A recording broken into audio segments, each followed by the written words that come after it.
भोगरई दाहुणदा सेवा समवाय समिति रे चाषी नारे कोटी कोटी टंका हड़प घटना पूर्वतन संपादक सुबल साहू को विजिलेंस बांधिबा परे घटना संपृक्ति थिबा अन्य मानक भितरे छनका पशिछि। 2015 मसीह घटना घटी बेले यार तदंत भार नहीं विजिलेंस घटना संपृक्ति थिबा व्यक्ति मानक गिरफ कर सहित सेठारे कार्यरत थिबा सुपरभाइजर अनंत दास को गिरफ कर विजिलेंस किंतु परे तांको विभाग सफाई दे बालेश्वर भद्रक केन्द्र समवाय बैंक भोगरे शाखार परिचालक भावे नियुक्ति देइछन्ति। ए घटना रे गतकाली राति विजिलेंस सुबल साहू को गिरफ परे घटनार सफाई देइछन्ति अनंत दास। 2015 मसीह दाहुणदा सेवा समवाय समिति रे चाषी मानक नारे ऋण जो होइतला से नेइके जहाँकि विजिलेंस पक्षरु तदंत आरंभ होइतला आ गतकाली राति रे जणको बांधिछि विजिलेंस आ सेई घटना रे अन्य माने थिबा बेले अनंत दास नामक सुपरभाइजर जो रहिथिले तांको उपरे मध्य तदंत होइतला। सेतेबेले मु दाहुणदा सेवा समवाय सहित आउरी मध्य 9 कोटी सोसाइटी मिसी 10 कोटी सोसाइटी सुपरभाइजर थिली एवं मोर काम थला प्रत्येक बुक्स एंड रेकॉर्ड्स को मोर तनखी करिवा एवं सेतरे जा देखिली सेतरे तांकर जी हमर कर्मकर्ता सुबल कुमार साहू एवं अनंत कुमार बारिक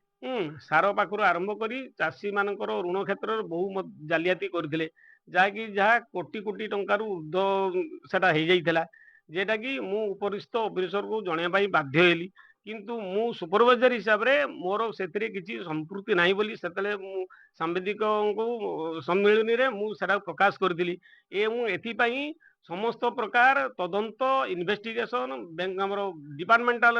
इनक्वारी समस्त प्रकार हेइथिला परे मध्य मते माने अन्याय रे जेल भितर को पठेई दिले किंतु अन्याय रे जेल भितर पठेवा परे मु जेल भितर मुकुल्ला परे मते प्रमोशन पई मते उत्तर प्रदेश रो हमर लखनऊ को मते पठा जाइतिला सेठारु ट्रेनिंग रे आसिला परे मते मैनेजर सीट रे अधिष्ठित कले काहे कि ना मु जा ना रे रिपोर्ट करथिली ता ना आथिला अनंत कुमार बारिक किंतु समाने मते हाईलाइट करले जे अनंत कुमार दास नि एठरू समस्त प्रकार केवल गोटे कथा नुहे 10टी अभियोग आछि मृत व्यक्ति नारे सारर आत्मसात विभिन्न घटना सेठी रही नाबालक नारे ये सब घटना आज जो कथा विजिलेंस पाखरे अभियोग होइछि विजिलेंस तदंत करूछि ये सब घटनार सत्यासत्य सार कोन या पई तार सत्यासत्य होछि तांकर प्रत्येक सोसाइटी तांकर मैनेजमेंट होछि मुख्य मैनेजमेंट होछि काहाकू कोन देबे एक देबे सेटा होछि तांको ऊपर निर्भर करे एथरे बैंकर्स मानकर किछि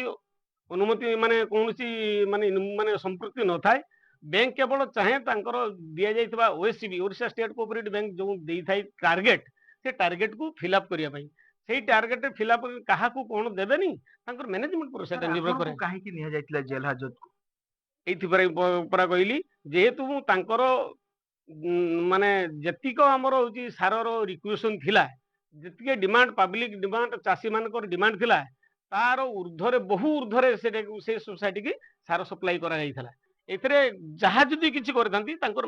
सोसाइटी स्टाफ करचंती सोसाइटी मैनेजमेंट करचंती सेतरे तांकर अवगति बिना अवगति रे नै कोनोसी क्रेडिट लिमिट आसे नाही बा कोनोसी फाइनेंस हम बैंक देई परिबोनी काहरी